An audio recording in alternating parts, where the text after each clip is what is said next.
کھیل کود وہ شے جو غفلت میں انسان کو مبتلا کر دے، وہ لہو ہے۔ الہا یلہو، یہ گویا کہ اس سے یہ باب افعال ہے۔ الہاکم التکاثر، تمہیں غافل کیے رکھا کثرت نے۔ اب تکاثر جو ہے کثرت سے یہ لفظ بنا ہے، لیکن اس کے تین معنی ہیں۔ کثرت کی طلب،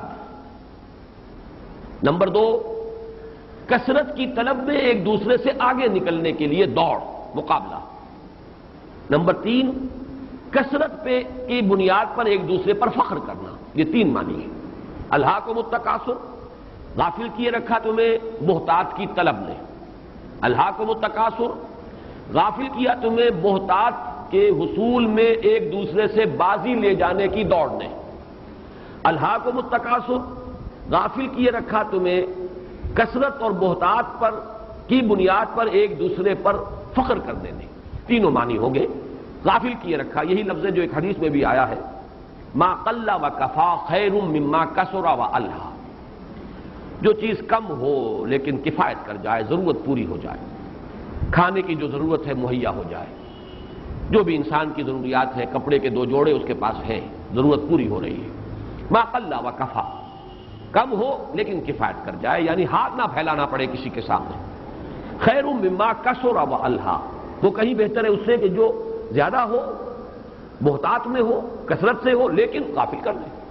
جب بہتات ہوگی تو اس کا ایک منطقی نتیجہ غفلت ہے۔ اس آیہ مبارکہ میں یہ واضح نہیں کیا گیا کہ کس چیز سے غافل کیا۔ الہاکم التکاثر عن ماذا، کس شے سے؟ یہ پھر وہی حذف کا اسلوب ہے، اس میں یہ کہ فصاحت اور بلاغت زیادہ ہے۔ اب آپ غور کیجئے، حقائق سے غافل کیے رکھا، اپنی زندگی کی اصل منزل سے غافل کیے رکھا، اپنے اندر جھانکنے سے غافل کیے رکھا، درون بینی، اپنا ذاتی احتساب کرنے سے غافل کیے رکھا۔ اب یہ تمام چیزیں جو ہیں گویا کہ یہاں پر محذوف کے درجے میں آئیں گی۔ اس میں انسان اپنی سوچ، اپنی فکر، اپنے مزاج کے مطابق فل ان دی بلینک، وہ حذف جو ہے اس خلا کو پر کر سکتا ہے۔ لیکن حاصل کیا؟ الہاکم التکاثر، غافل کیے رکھا تمہیں بہتات کی طلب نے، یا بہتات کے حصول میں ایک دوسرے پر بازی لے جانے کی دوڑ نے، یا بہتات کی بنیاد پر ایک دوسرے پر تفاخر کرنے نے۔ حتی زرتم المقابر، یہاں تک کہ تم جا پہنچے قبروں تک۔ اس میں بعض روایات آئی ہیں کہ یہ شان نزول کی جس طرح کی روایات ہوتی ہیں کہ دو گروہوں اور قبیلوں کے مابین کچھ مقابلہ ہو رہا تھا، آپس میں تفاخر اور تباہی کی باتیں ہو رہی تھی، ہمارے پاس یہ ہے، ہمارے پاس یہ ہے، ہمارے پاس یہ ہے، ہمارے پاس یہ ہے۔ اس میں کہیں یہ بھی بات آ گئی، یہ پرانی قبائلی زندگی کے اندر کثرت جو ہوتی ہے کسی قبیلے کی، کثرت نفوس، یہ بھی قابل فخر شے ہوتی ہے۔ تو اپنے زندوں کی کثرت کے ساتھ ساتھ انہوں نے کہا چلو اپنے اپنے قبرستان گن لو، ہماری کتنے قبریں ہیں اور تمہاری قبریں کتنی ہیں۔ لیکن یہ کہ یہ کوئی ایسی پختہ اور مستند روایت بھی نہیں ہے، اور کچھ اس مضمون کے ساتھ اس کی مطابقت بھی نہیں۔ حتی زرتم المقابر سے مراد یہ ہے کہ یہ بہتات کی طلب انسان کا پیچھا نہیں چھوڑتی جب تک کہ وہ قبر میں اتر نہ جائے۔ ایک حدیث میں بھی یہ مضمون آیا ہے کہ انسان کے پاس اگر ایک وادی ہو دولت کی بھری ہوئی، سونے کی بھری ہوئی، وہ دوسری کا طالب ہو جائے گا، دوسری ہو تیسری کا طالب ہو جائے گا۔ انسان کی حرص کو قبر کی مٹی کے سوا کوئی اور شے پر نہیں کر سکتا۔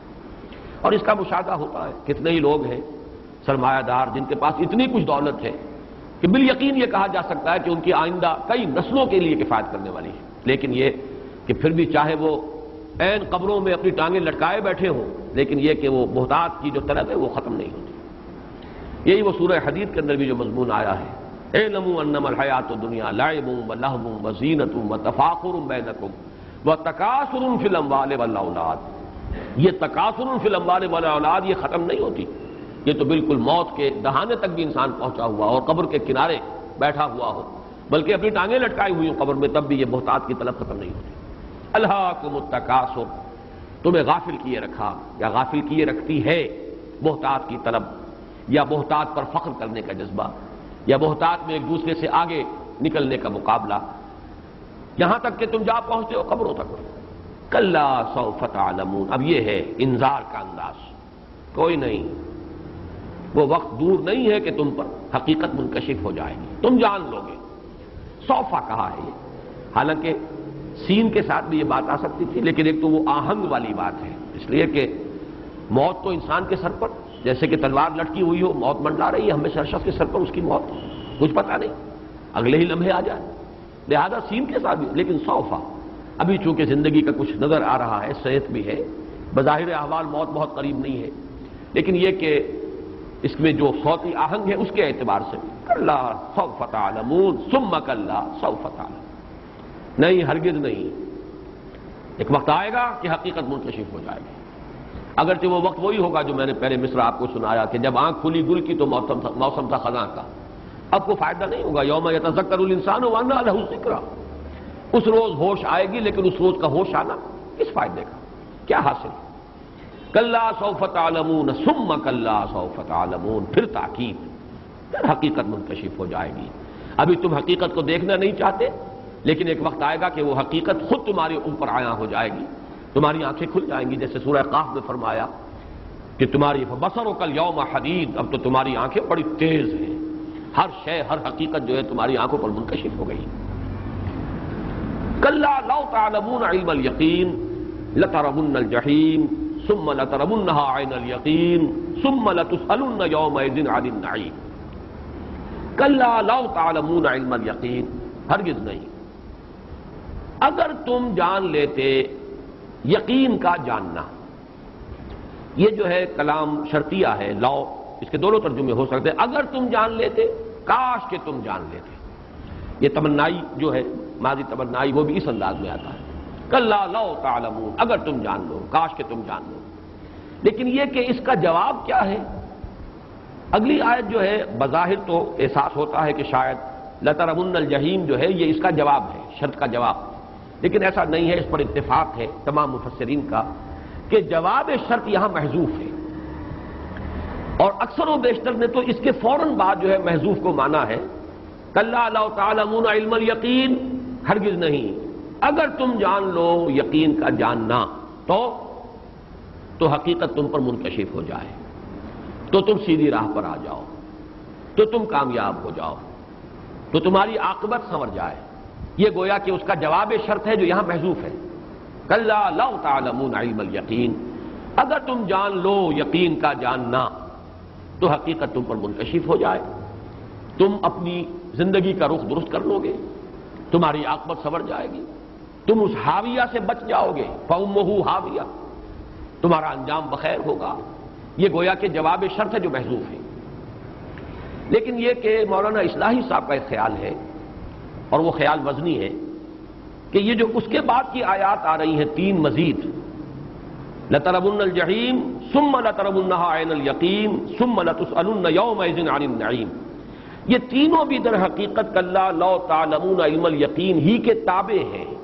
یہ سارا شرطیہ کلام چل رہا ہے اس سورت کے آخر تک.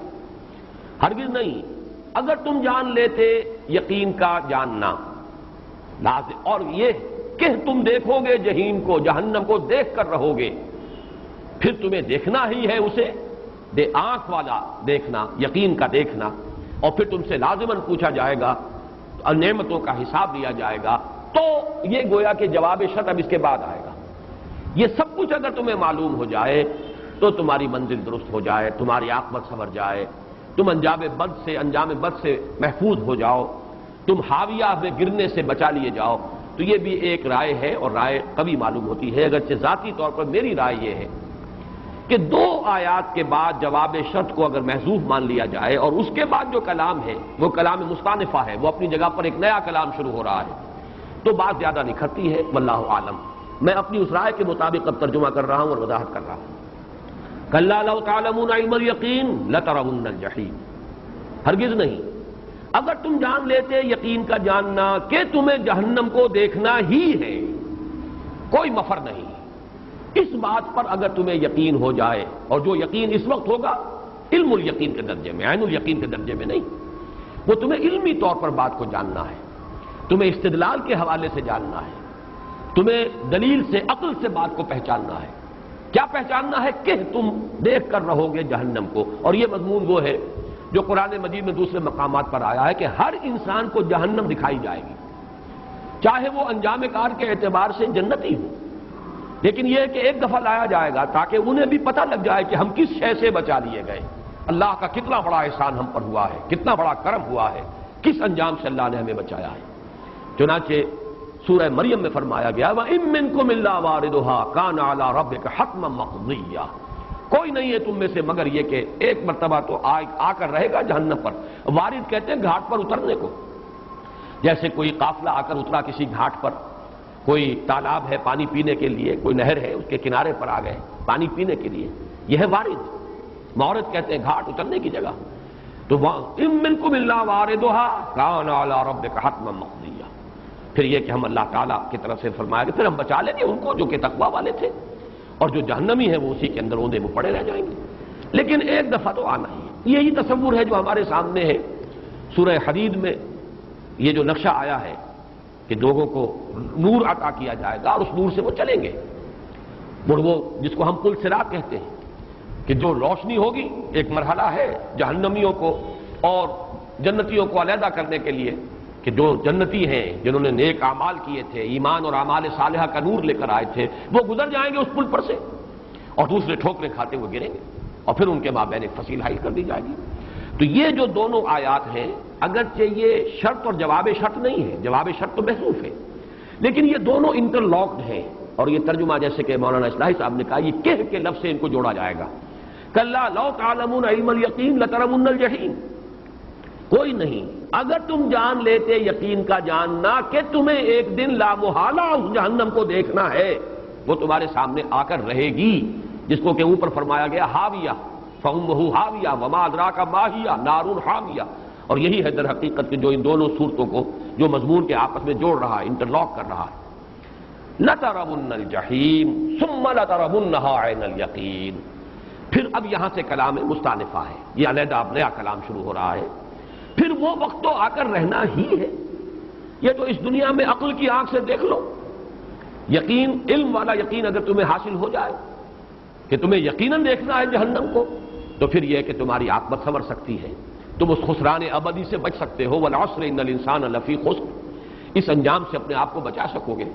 لیکن بہرحال ثم لترونها عین الیقین، پھر بالآخر تو تمہیں دیکھنا ہی ہے اسے یقین کی آنکھ سے۔ اب یہاں پہ عین الیقین آیا، مشاہدے پر مبنی یقین۔ میں ابھی یقین کے سلسلے میں چند باتیں ابھی عرض کروں گا آپ سے بعد میں، وہ ایک علیحدہ بحث ہے حکمت قرآن کی، ابھی یہ ترجمے کو اور جو اس کا جو ایک ترکیب ہے اس کو سمجھ لیجئے۔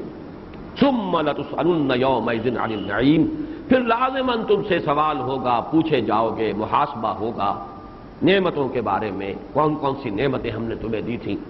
ایک حدیث تو بارہا میں نے آپ کو سنائی ہے، بہت سے حضرات کو یاد بھی ہوگی، لن تزول قدم ابن آدم حتی یسأل عن خمس، ابن آدم کے قدم ہل نہیں سکیں گے اس عدالت اخروی سے یہاں تک کہ 5 چیزوں کا حساب نہ لے لیا جائے، عن عمرہ فیما افناہ، وعن شبابہ فیما ابلاہ، وعن مالہ من این اکتسبہ وفیما انفقہ، وعما عمل فیما علم، او کما قال صلی اللہ علیہ وسلم۔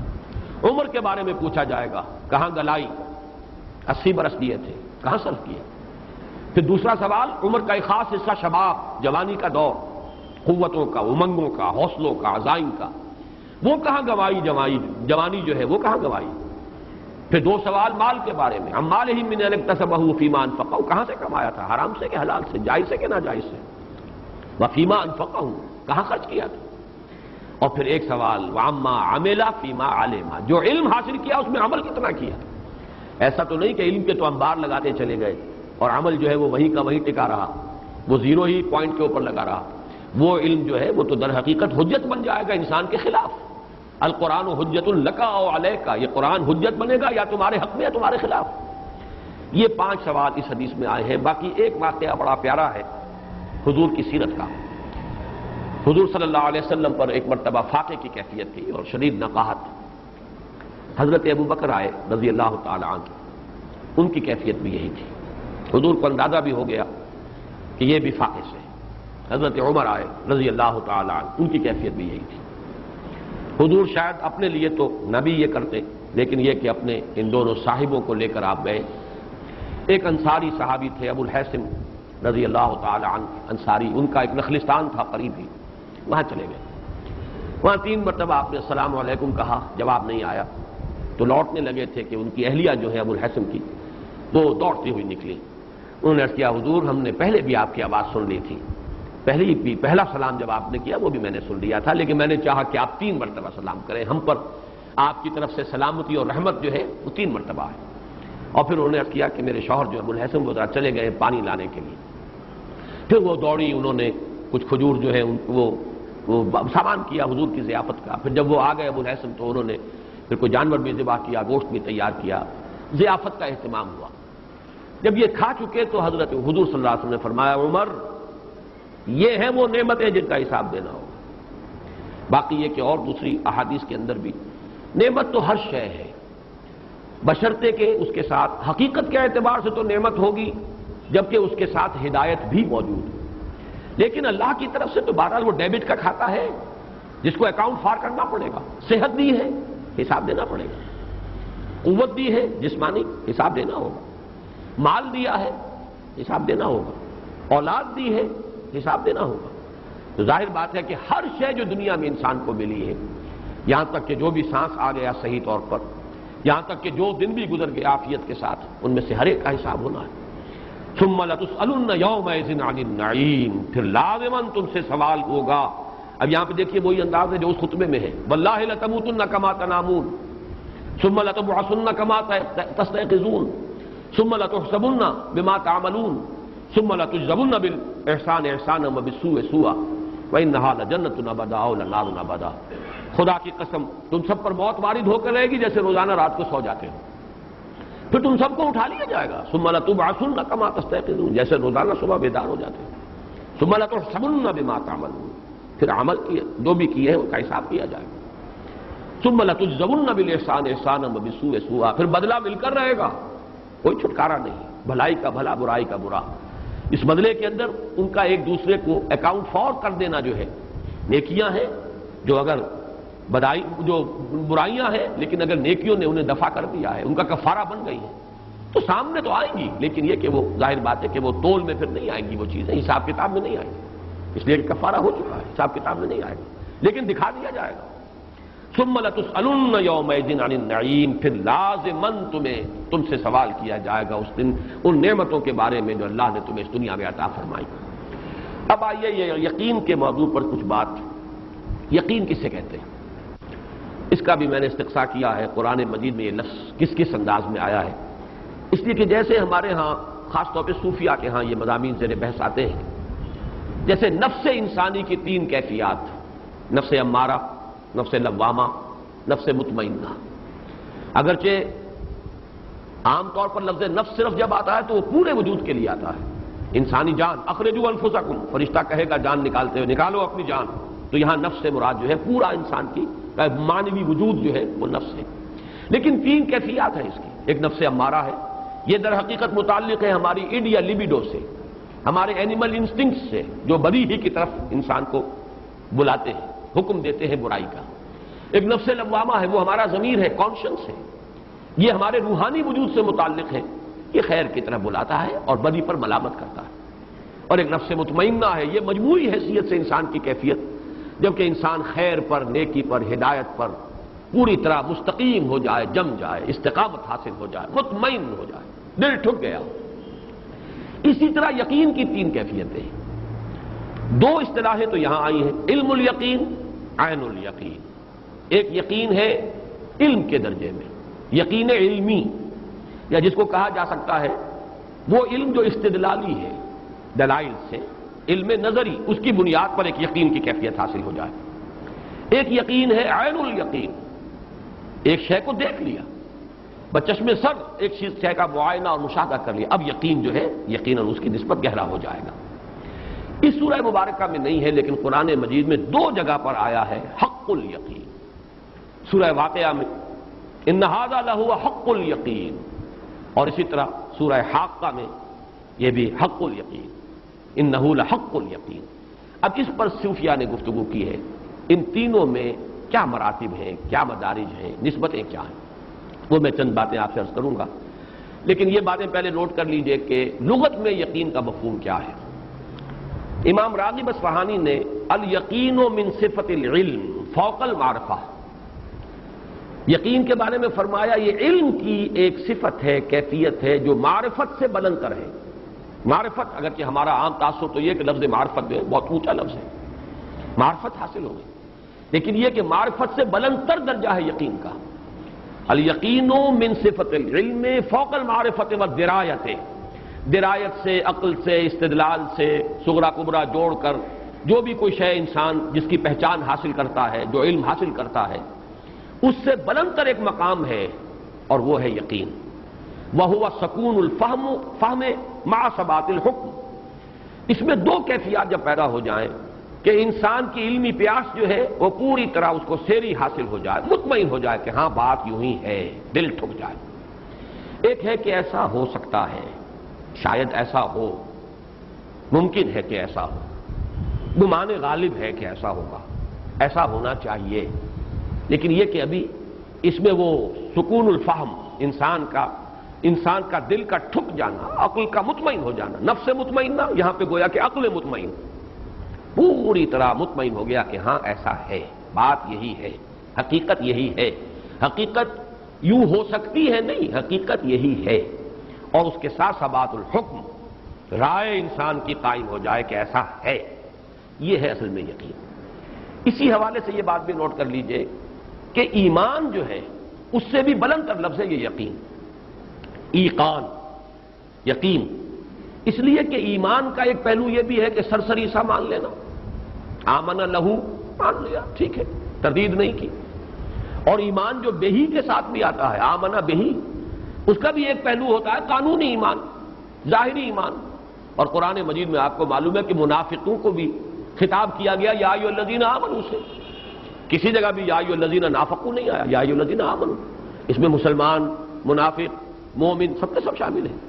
لیکن یقین کا لفظ جو ہے دو مرتبہ قرآن مجید میں آخرت کے بارے میں خاص طور پر وَبِالْآخِرَةِ هُمْ يُوقِنُونَ وَهُمْ بِالْآخِرَةِ هُمْ يُوقِنُونَ، سورہ بقرہ میں وَبِالْآخِرَةِ هُمْ يُوقِنُونَ، اور سورہ لقمان میں وَهُمْ بِالْآخِرَةِ هُمْ يُوقِنُونَ، زور تاکید کے لیے ہم کو بھی دوبارہ دو مرتبہ سورہ لقمان میں لائے، اس لیے کہ واقعہ یہ ہے کہ آخرت کا صرف مان لینا مفید نہیں ہے جب تک کہ اس کا یقین پیدا نہ ہو جائے، اور یہی بات کہی گئی ہے اِن نَظُنُّ إِلَّا ظَنًّا وَمَا نَحْنُ بِمُسْتَيْقِنِينَ، وہ گمان سا تو ہوتا ہے کہ ہاں آخرت ہوگی، بات واقعی وزنی ہے، مدلل ہے، آخر نیک اور بد برابر تو نہیں ہو جانے چاہیے، بات وزنی ہے آپ کی، اگر نیکی نیکی ہے تو اس کا بدلہ ملنا چاہیے، خیر بھلا، اور اگر بدی ہے تو اس کی سزا ملنی چاہیے، لیکن دل نہیں ٹھکتا، ان نظن الا ظنا وما نحن بمستيقنين، اصل شے جو مطلوب ہے وہ یقین ہے آخرت کا، وبالآخرۃ هم یوقنون وهم بالآخرۃ هم یوقنون۔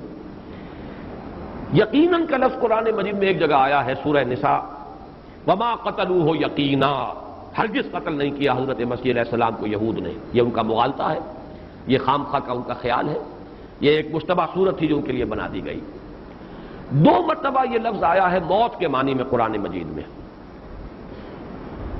سورہ ہجر میں حتی اتانا الیقین، یہ سورہ مدثر میں، اور وَاعْبُدْ رَبَّكَ حَتَّىٰ یَأْتِیَکَ الیقین سورہ ہجر میں، یعنی یقین وہ یقینی شے، شدنی امر جس کے ہونے میں کوئی شک ہی نہیں، اس سے بھی اصل میں اس یقین کا جو لغوی مفہوم ہے اس پر روشنی پڑتی ہے۔ موت وہ شے ہے جس کا کوئی انکار نہیں کر سکتا، موت وہ حقیقت ہے کہ جس کا انکار ممکن نہیں، اللہ کا انکار کیا جا سکتا ہے لیکن موت کا انکار نہیں کیا جاتا، سب سے زیادہ یقینی شے جو ہے وہ موت ہے، تو یقین، الیقین کہا گیا موت کو، وَاعْبُدْ رَبَّكَ حَتَّىٰ یَأْتِیَکَ الیقین، آخری وقت تک آپ اپنے رب کی بندگی کرتے جائیے، آخری سانس بھی آپ کا بندگی رب کی کیفیت میں نکلنا چاہیے، اور یہ کہ حتی اتانا الیقین سورہ مدثر میں یہاں تک کہ موت آ گئی۔ اب یہاں پر جو میں یقین جو آیا ہے، علم الیقین، عین الیقین اور حق الیقین، ان تین مدارج یا مراتب کو ایک سادہ سی مثال سے پہلے واضح کر دوں۔ آپ نے دیکھا کہیں کہ دھواں ہے، آپ نے نتیجہ نکالا کہ آگ لگی ہوئی ہے، دھواں آپ نے نہیں دیکھا، یہ علم الیقین ہے، یہ نظری علم ہے کہ آپ کو معلوم ہے کہ آگ جہاں ہو وہاں دھواں ہوتا ہے، دھواں جہاں ہو وہاں آگ ہوتی ہے، یہ لازم و ملزوم ہے، لہذا دھوئیں کو دیکھ کر آگ کا حکم لگانا یہ علم الیقین ہے، قرائن سے، درایت سے، عقل سے، استدلال سے، دلیل سے، یہ کائنات ہے تو یقیناً کوئی پیدا کرنے والا ہے، یہ مخلوق ہے تو کوئی نہ کوئی خالق ہے، یہ دلیل ہے، استدلال ہے، لیکن یہ کہ اس سے جو یقین حاصل ہوگا وہ علم الیقین ہے، نظری علم، استدلالی علم، اس کی بنیاد پر علم یقین۔ البتہ یہ کہ اس میں مدارج ہوں گے، گہرائی ہو سکتی ہے، وہ میں بعد میں عرض کروں گا۔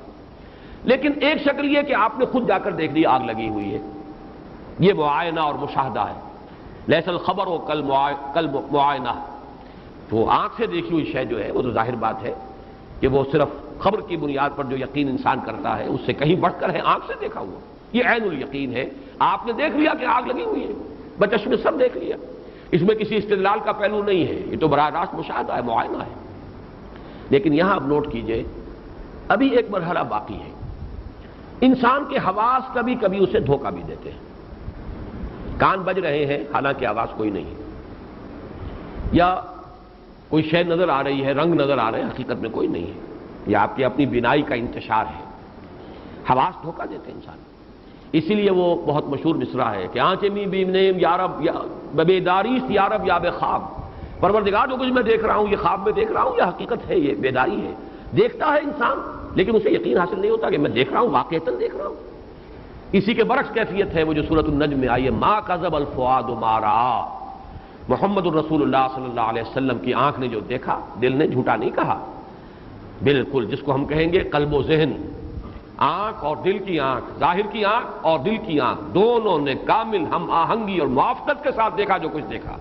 دل نے تصدیق کی اس کی کہ جو کچھ دیکھا ہے آنکھ نے، لیکن ایسا بھی ہو سکتا ہے کہ آنکھ جو کچھ دیکھ رہی ہے دل جھٹلا رہا ہو، نہیں نہیں نہیں، یہ بات ایسی صحیح نہیں معلوم ہوتی، کوئی دھوکہ ہے، یہ آگ نہیں ہے، آگ کی کوئی صورت ہے، یہ برف نہیں ہے، معلوم ہوتا ہے کوئی سلی ہے، یہ تو برف کی سل نہیں ہے بلکہ کوئی کانچ کا ٹکڑا ہے، یہ انداز ہو سکتا ہے۔ لیکن اگر آپ نے انگلی بھی اس آگ میں ڈال لی اور اس کی تپش اور جلن کو خود محسوس کر لیا، اب یہ حق الیقین، یقین کا آخری درجہ، یہ حق الیقین جو ہے یہ ہے اصل میں وہ درجہ کہ جو مطلوب ہے۔ اس میں اگرچہ بحثیں ہیں صوفیہ اور متکلمین کے مابین، صوفیہ نے بڑے طنز کیے ہیں متکلمین پر، پائے استدلالیاں 24 بود، پائے 24 سخت بے تمکین بود۔ یہ استدلال اور عقل اور منطق کے حوالے سے کچھ چیزوں کا ماننا یہ بہت ہی بے تمکین ہے، بے ثبات ہے، اس کی کوئی حقیقت نہیں ہے۔ اصل شے تو وہ ہے کہ جو آدمی کا اپنا مشاہدہ ہو، اپنا تجربہ ہو۔ لیکن ظاہر بات ہے کہ دوسری طرف اس بات کی بھی نفی ہے اور بڑی پرزور نفی ہے۔ یہ عین الیقین تو دنیا میں حاصل نہیں ہو سکتا، عین الیقین تو آخرت ہی میں حاصل ہوگا۔ یہاں تو بہرحال ہمیں ایمان لانا ہے، یؤمنون بالغیب، غیب کا پردہ حائل رہے گا۔ اس دنیا میں رہتے ہوئے تو علم الیقین سے آگے کا کسی کوئی درجہ بہرحال ہمارے لیے، عین الیقین کا کوئی درجہ جو ہے وہ تو بہرحال ہمارے لیے حاصل نہیں ہو سکتا۔ یہ تو جو بھی ہوا محمد الرسول اللہ صلی اللہ علیہ وسلم کے ساتھ ایک خصوصی معاملہ اللہ نے کیا، تجربہ کرایا اور آپ کو دکھایا گیا وہ سب کچھ، لیکن یہ تو بہرحال معجزات میں سے ہے، یہ اللہ تعالیٰ کی طرف سے ایک خصوصی مشاہدہ ہے جو کرایا گیا ہے، اور اس کے بارے میں بھی آپ کو معلوم ہے کہ اللہ تعالیٰ کا بھی کی رؤیت ہوئی یا نہیں ہوئی اس میں اختلاف ہے۔ پھر یہ کہ اگرچہ بہت سے لوگ تو اس کو آج کل خاص طور پر جو جدید ریشنلسٹ ہیں وہ اس معراج کو جسم کے ساتھ مانتے ہی نہیں، بلکہ یہ کہ اسے ایک طرح کی رؤیت ہی قرار دیتے ہیں، رویا ہی قرار دیتے ہیں، ایک طرح کا خواب۔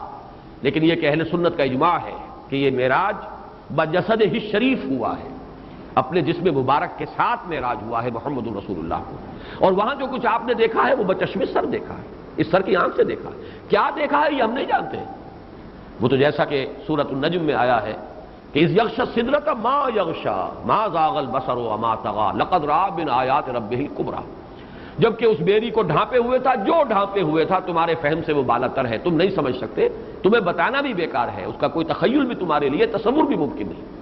اذ یغشی السدرۃ ما یغشی ما زاغ البصر وما طغی، لیکن جو کچھ بھی اس وقت اس بیری کے اوپر جو انوار کا ترشح ہو رہا تھا، تجلیات الہی کا جو انعکاس تھا، اس کو محمد رسول اللہ نے دیکھا ہے آنکھیں جما کر، نہ نگاہ کج ہوئی نہ حد سے آگے بڑھی۔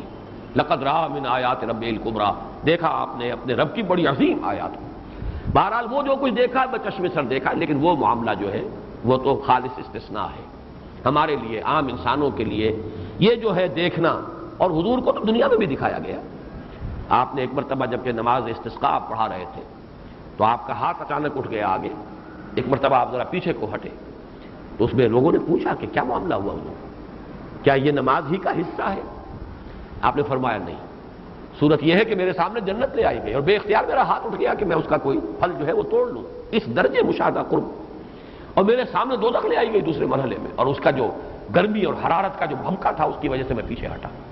تو اس دنیا کے اندر بھی مشاہدات اللہ تعالیٰ نے کرائے ہیں، لیکن یہ کہ جان لیجئے کہ یہ جو عین الیقین کا درجہ ہے یہ یقیناً آخرت کے لیے ہے، یہ انسانوں کے لیے جو فرمایا کہ ثم لترونھا عین الیقین، پھر لازماً تم دیکھ کر رہو گے اسے یقین کا دیکھنا، وہ عین الیقین ہوگا، وہ یقین حاصل ہو جائے گا جو معائنہ اور مشاہدہ سے ہوتا ہے۔ لیکن اصل سوال یہ ہے کہ کیا علم الیقین کے نتیجے میں بھی حق الیقین پیدا ہو سکتا ہے؟ یقین کی وہ گہرائی کہ جو بالکل اپنی انٹینسٹی میں اس درجے کی ہو جس درجے میں کہ بچشم سر کسی شے کو دیکھنے سے یقین کا درجہ حاصل ہو سکتا ہے، یہ ہو سکتا ہے یا نہیں؟ یہاں ہے در حقیقت اختلاف، اور یہ مسئلہ ہے بہت اہم۔ بعض حضرات اس کا انکار کرتے ہیں، بلکہ اس کا تمسخر، استہزاء کا انداز، لیکن یہ کہ واقعہ یہ ہے کہ یہ ثابت ہے نصوص سے کہ حق الیقین اس درجے کا کہ جو عین الیقین سے بھی گہرا ہو وہ اس دنیا میں حاصل ہو سکتا ہے۔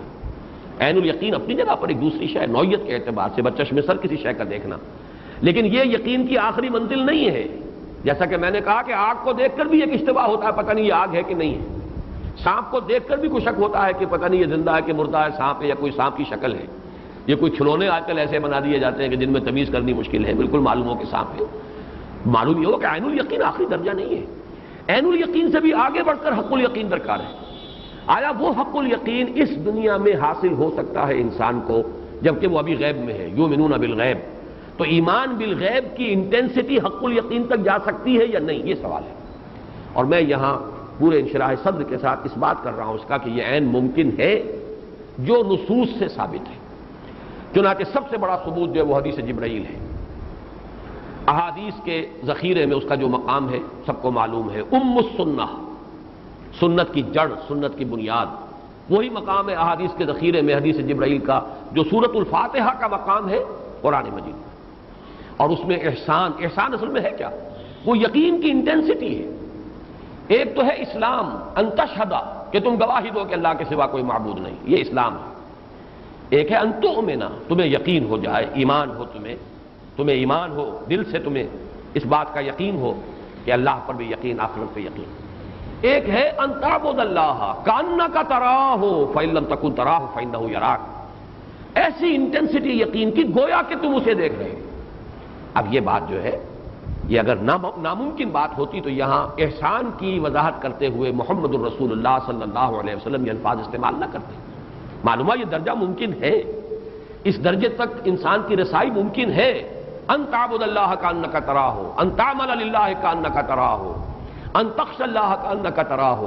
حضرت عمر رضی اللہ تعالیٰ عنہ سے جو مروی ہے وہ تو ہے ان تعبد اللہ کأنک تراہ، اور یہی زیادہ تر زبانوں پر چڑھا ہوا ہے۔ لیکن یہ کہ دوسری روایات میں ان تخشى اللہ کأنک تراہ، اور ایک جگہ ان تعمل للہ کأنک تراہ، تمہارے دل میں خشیت اللہ کی اتنی ہو جائے گویا کہ تم اللہ کو دیکھ رہے ہو، یعنی برابر عین الیقین کے درجے تک بات پہنچ جائے۔ اسی طریقے سے تم اللہ کی بندگی اور پرستش کرو اس طریقے سے، اس انٹینسٹی کے ساتھ گویا کہ وہ تمہارے سامنے موجود ہے۔ وہ مجھے شعر یاد آیا، تو سامنے آ میں سجدہ کروں، یہ جو ہے کبھی ہے حقیقت منتظر نظر آ لباس مجاز میں کہ ہزاروں سجدے تڑپ رہے ہیں میری جبین نیاز میں۔ تو وہ حقیقت منتظر سامنے اگر آ جائے تو کس شوق کے ساتھ، کس ذوق کے ساتھ، کس جذبے کے ساتھ انسان جو ہے وہ سجدہ کرے گا۔ جیسے کہ آیا بھی ہے سورہ نون میں، یوم یکشف عن ساق ویدعون الی السجود، جب اللہ تعالیٰ کی کوئی تجلی ظاہر ہوگی جس کو کشف ساق سے تعبیر کیا گیا ہے، اور انہیں پکارا جائے گا، بلایا جائے گا سجدہ کرنے کے لیے، اس وقت صاحب ایمان اور صاحب یقین کس کیف کے ساتھ سجدہ کرے گا، اس کا ہم تو صرف کچھ ہلکا سا تصور کر سکتے ہیں، وہ ہماری اپنے لیے ہمارا اپنا تجربہ نہیں ہے۔ لذت این بادہ نہ دانی بخدا تانا تشی، جب تک کہ ہمیں اس کا کوئی تجربہ نہ ہو ہم جان نہیں سکتے۔ لیکن اس حدیث جبرائیل سے کأنک تراہ، اس درجے تک یقین کا پہنچ جانا عین ممکن ہے کہ جس درجے میں کہ انسان کسی شے کو بچشم سر دیکھ کر یقین کرتا ہے۔ اس ضمن میں دو اور حدیثیں بھی میں آپ کو سنانا چاہتا ہوں۔ مصنف ابن ابی شیبہ میں ہے، حضرت عوف ابن مالک انصاری رضی اللہ تعالی عنہ، ان سے حضور نے ایک مرتبہ سوال کیا، کیف اصبحت یا عوف، اے عوف آج صبح کیسی ہوئی، کس حال میں ہوئی؟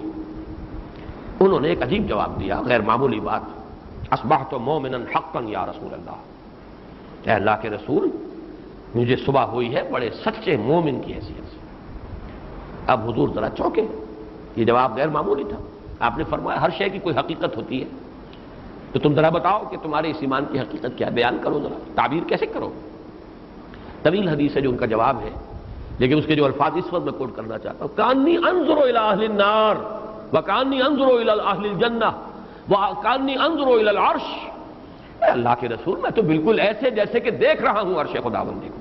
میری کیفیت یہ ہے کہ جیسے کہ میں بالکل دیکھ رہا ہوں اپنی آنکھوں سے جنت والوں کو، اور میری کیفیت یہ ہے، میرے یقین کی انٹینسٹی کا عالم یہ ہے کہ جیسے کہ میں دیکھ رہا ہوں اپنی آنکھوں سے جنت والوں کو۔ اسی طریقے سے حضرت زید بن حارثہ سے یہ حجت اللہ البالغہ کے حوالے سے ترجمان السنہ میں مولانا بدر عالم میرٹھی نے یہ واقعہ نقل کیا ہے کہ حضرت زید بن حارثہ رضی اللہ تعالیٰ عنہ سے حضور نے سوال کیا کہ زید، ہر شے کی کوئی حقیقت ہوتی ہے، تم بتاؤ تمہارے ایمان کی حقیقت کیا ہے؟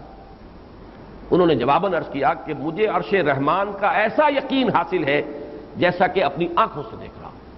وہی الفاظ حضرت زید بن حارثہ کے۔ آج میں نے تلاش کیا لیکن مجھے یاد ہے کہ میں نے بعض صحابہ کس کا، لیکن میں تعین کے ساتھ نہیں کہہ سکتا، لیکن حوالہ آج نہیں مل سکا، لیکن یہ قول بھی میں نے پڑھا ہے کسی صحابی کا کہ ایمان اور یقین کا وہ درجہ اللہ کے فضل و کرم سے مجھے حاصل ہو چکا ہے کہ جب اپنی آنکھوں سے جنت کو اور دوزخ کو دیکھوں گا تو اس میں کوئی اضافہ نہیں ہوگا۔ تو معلوم یہ ہوا کہ یقین کا یہ درجہ اس دنیا میں رہتے ہوئے، غیب میں رہتے ہوئے بھی ناممکن الحصول نہیں ہے، اور یہ اگرچہ ظاہر بات ہے کہ عام انسانوں کی رسائی وہاں تک نہیں ہے، اس کے لیے محنت کرنی پڑتی ہے۔ عوف ابن مالک انصاری نے جو اس کے لیے اپنی محنت ہے اس کا تذکرہ کیا ہے کہ اے نبی، میں نے اپنے نفس کو آزاد کر لیا ہے دنیا کے لذائذ سے، اور میں نے اپنی راتوں کو جاگ کر گزارنا یہ اپنا معمول بنا لیا ہے، اور میں نے اسی طریقے سے سخت دھوپ اور سخت تپش کے دنوں میں بھی بھوکا پیاسا رہنا، مراد یہ کہ روزہ رکھنا، اس کو اپنا معمول بنا لیا ہے۔ یہ گویا کہ یہ جو تقرب بالنوافل والا درجہ ہے، اس سے انسان اس درجے تک یقین کے اس مرحلے تک پہنچ سکتا ہے کہ جو بالکل جیسے کہ بچش میں سر دیکھنے سے یقین حاصل ہو۔ اور یہ جیسا کہ میں نے عرض کیا، یہ وہ حق الیقین ہے جو غیب کے اندر رہتے ہوئے بھی، علم الیقین کے درجے میں رہتے ہوئے بھی انسان کو اس درجے کا یقین حاصل ہو سکتا ہے۔ بہرحال یہ درجہ ہمارے لیے تو ایک صرف سمجھنے کی شے ہے، ایک علمی حقیقت ہے جس کو ہم پہچان لیں۔ اللہ تعالیٰ سے دعا کریں کہ وہ ہمیں یقین کی دولت جتنا بھی ہمارا ظرف ہے اس کے حوالے سے اس کی مناسبت سے عطا فرما دے۔ بارک اللہ لی ولکم فی القرآن العظیم ونفعنی وإیاکم بالآیات والذکر الحکیم۔